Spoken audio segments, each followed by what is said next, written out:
Ako si Milan, malakas mag-trip. Kaya tara, mag-trip tayo.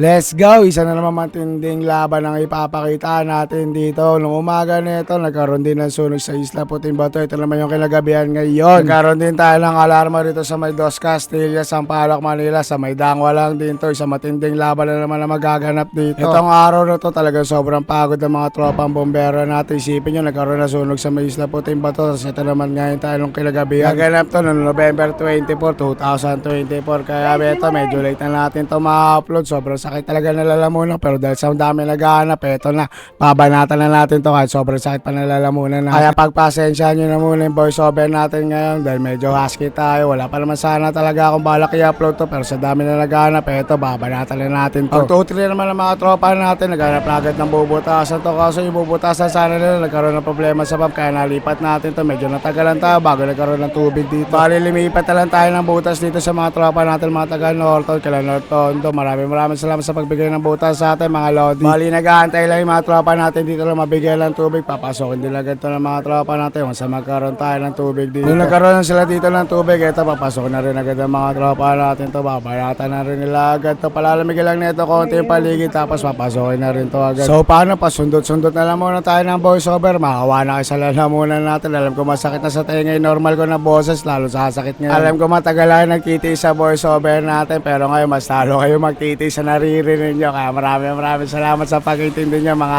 idol.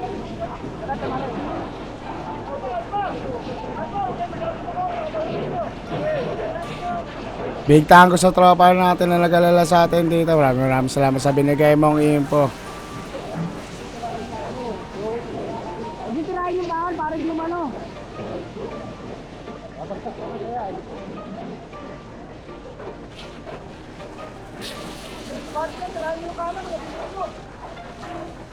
Kasi ano, kung tama mo na mali. Kata-kata.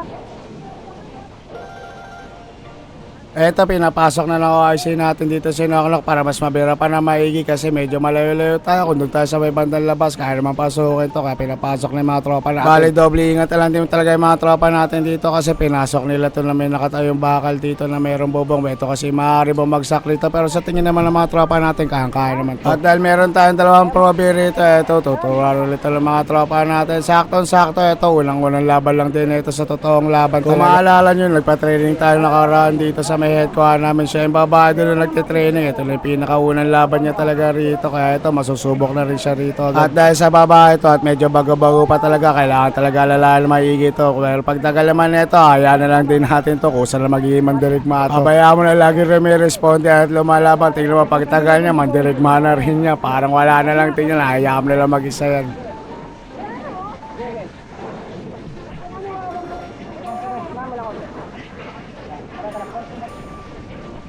At dahil sa naubusan tayo ng supply rito, eto, atras muna ulit tayo mga tropa natin dito. Babalik na lang ulit to once na magkaroon ulit ng tubig para kahit paano di nakaharat sa daanan mga tropa natin.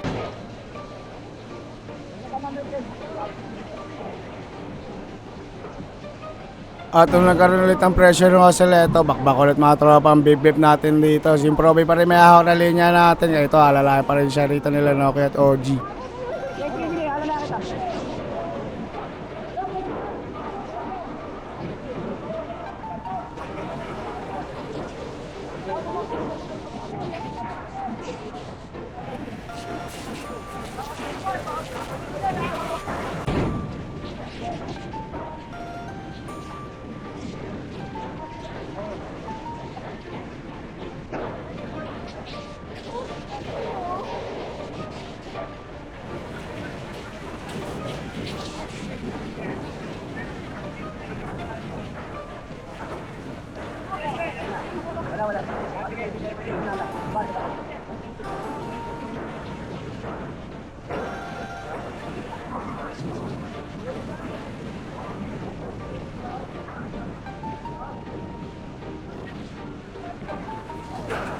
Nung naubos yung tubig, eto, binabad muna saglit yung probe natin dito. Hindi mo na siya pinatras para kahit paano maluto-luto mo ka para malaman nyo gano'n kainit kapag wala kang tubig. Saglit lang naman siya binabad dito, di naman din pinatagal kahit paano. At least naranasan niya yung init talaga rito kapag wala kang tubig. Medyo mainit-init talaga yan pag wala kang tubig. Kahit sabihin mo bagsak na rin yan, meron pa rin init na mabibigay sa'yo yan. Pero kung talagang buo pa yan, kasagsagan pala ng apoy, sadyan sobrang init talaga yan pag wala kang tubig. Pero dito nakita nyo, inalayan pa rin knock tong probe natin. Pero pag tagal yan, tignan mo, ayan na yan, madulas-dulas ka man dyan, bahala ka sa sarili mo talaga rito pag ganito lang bakbakan. Nung nagkaroon na ulit ng pressure yung linya natin, eto, isang probe naman yung pinapasok dito. Ito, medyo nakakalaban na rin talaga ito. Pero kahit paano, kailangan pa rin ito ng gabay dahil di pa rin masyadong biyasa ito sa laban. Hindi naman yung pag sinabi natin yung biyasa, talaga magaling na sa laban. Yung pwede na maiiwan kahit paano, kahit mag-isa kaya nagdumiskarte. Ibig sabihin natin, medyo yung mga probe kasi natin ngayon, halos puro bago talaga ito mga kasama natin at hindi masyado nakakalabag gawa ng busy rin sa mga pag-aaral din. Kaya hindi masyado eksperyensado sa laban yung mga probe natin. Kaya medyo natutulala pa talaga to pag ganito meron medyo bakbakan. Pero sabi nga natin dito kapag lagi ka na bumabakbak dito sa laban, matututunan mo ng kusay at magkakaroon ng sariling desisyon at diskarte talaga sa laban.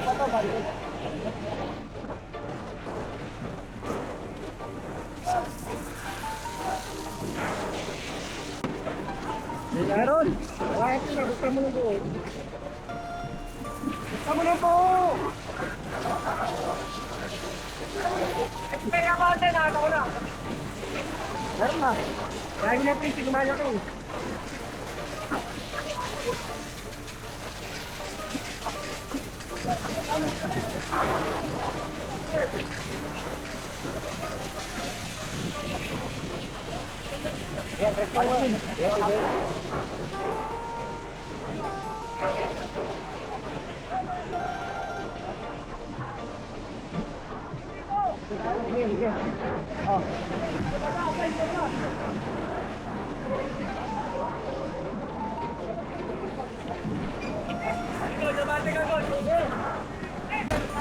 Wala ulit, Jigs!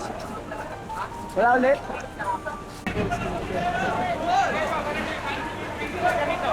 Noong mga oras na to, eto, medyo nagkakaubusan na rin yung supply nito. Kaya mapapansin nyo rito, magkakaroon, mauubos, mawawala, magkakaroon ulit ng tubig, tapos mawawala. Kaya medyo nabibitin yung tuloy-tuloy na laban. Pero kahit paano, di naman ganun katagal dito nawawala ng tubig doon sa side namin. At least kahit paano, medyo tuloy-tuloy tayo dito. Kaya medyo labas-pasok talaga tayo. Siyempre, di naman tayo pwede para rito kapag wala tayong tubig. Kailangan din natin lumabas tayo dito dahil medyo nakaka-istorbo tayo pag nakatayo tayo sa gitna.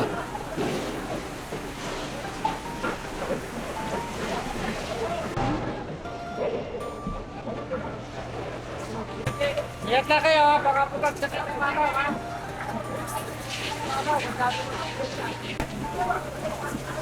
Lagig! Nagkaroon ulit tayo ng tubig, ito talaga ulit tayo na ito paabante para kahit paano makabomba tayo na maigi rito. Kanina pa pala ako sinasabing pasok ng pasok, open fire nga pala to, no?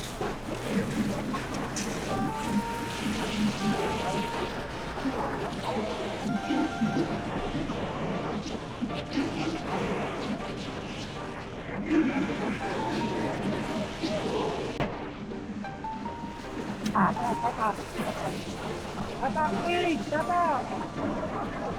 Doon atak, hindi dito.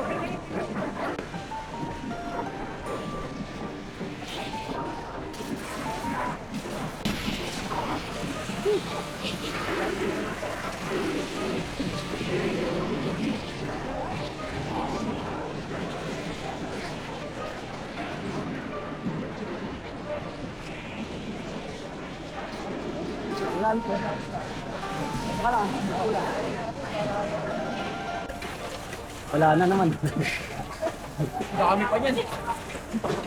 Nung naubos na ulit yung tubig dito, eto, dumiskarte na rin kami nito. Nirekta na namin sa Alpha Engine yung butas namin. Total, magkasunod lang naman din kami ni Norb. Balik dumiskarte na lang tayo ng supply nito para tuloy-tuloy mabibigay natin laban sa mga tropa natin. Naglatag pa tayo ng isa pa linya dito ng supply para kahit paano marami kami maingan dito. Ang nangyari nito, bali nagsusupply sa amin si Magino. Tapos naglatag pa ako ng isa pa linya ng supply para kala si RB para mabigyan din kami ng supply ng tubig. Tapos nung naubos na yung tubig galing kala si RB, Arvin, ilipat naman namin sa site nila Bahan at Volunteer. Kaya yun, tuloy-tuloy na rin yung supply rito. Kaya tuloy-tuloy na rin laban ng mga tropa na. Kaya big thank you sa mga nabigay ng supply sa Alpha Engine. Maraming salamat sa inyo mga tropa. Solid. Kaya ito, tuloy-tuloy na yung mga laban natin dito. Bali, ito, alas kontrolado na rin talaga ng mga oras na ito. Bali, palalamigin na lang din to bago tayo bumulaw dito. Antay na lang din natin maubos hanggang kailan maubos yung supply ng tubig. Diyan tayo magpupulot dito. Pero bago naubos to, medyo matagal-tagal pa talaga to bago kami nakapagpulot. Tuloy-tuloy na nga yung supply ng tubig nito. Medyo matatagalan pa sila rito na lumalaban.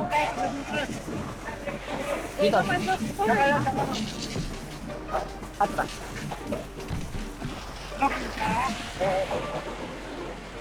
Dali, labas.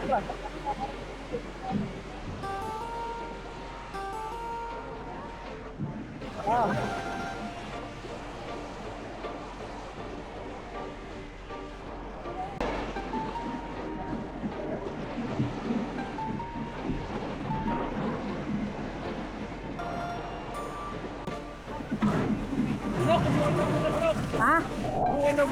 Oh. Palit naman, palit. Tawag. Hindi si Marin pala. Noong ito, nakaramdam na ng pagod si Noki na ipagpalit na kay Renz dahil medyo pagod na rin to si Noki dahil sa Isla Puting Bato pa lang, palong-palo na rin to lumalaban. Kaya after nung nangyari yung sunog sa Isla Puting Bato, di naman din kami agad nakapagpahinga nun dahil meron din kami mga ginawa nun. Kitang-kita nyo naman din sa last video na halos palubog na yung araw nung nakauwi tayo sa head ko. Tapos ito pa yung nangyari dito, nagkaroon din ng sunog dito. Kaya sobrang pagod talaga ng mga tropang bombero ng araw na sobrang solid talaga. Saludo sa mga tropang bombero ng ating isipin yun, sobrang pagod na yun. Sa unang laban pa lang, tas itong gabi, di na nalalinta na yung pagod. Basta mapula lang agad itong sunog dito. At di lang yun, after naman ito, kinabukasan, area na naman kami nun. Kaya talaga sobrang pagod ng mga tropa natin. Pero sa susunod na upload na natin papakita yung sa area namin. Isipin mo yung ganap na nangyari dito. Gumising kami na may sunog, tas bago kami matulog, nagkasunog. Tas pagising na naman namin kinabukasan, may sunog na naman. Kaya sobrang salamat sa mga tropa natin dyan na bombero dahil sobrang laki na sinasakripisyo nyo, makatulong lang din talaga sa kapwa natin. Hindi nyo nalintaan na talaga rito yung pagod, puyat, hirap, lahat na talaga tinitiis nyo para lang makatulong sa mga tropa natin na susunugan. Kung medyo nakapagpahinga na si Noki at nakahinga na malalim, eto bumalik ulit siya rito sa mga tropa natin para silipin ulit kung kamusta na sila dito. Mukhang okay goods naman sila, mukha naman nagugustuhan nila yung ginagawa nila rito at mukhang di naman sila ayos sa ginagawa nilang trabaho dito bilang volunteer.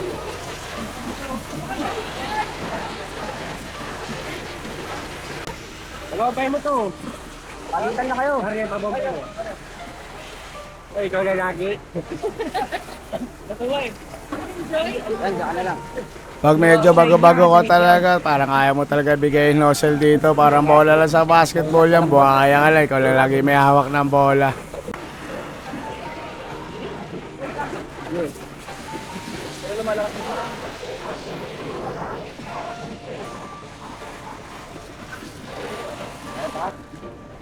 Ay, di ka? Tawa na kayo.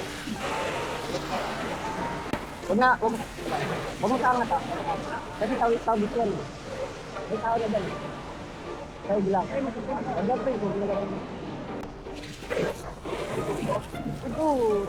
Wala na, kuya.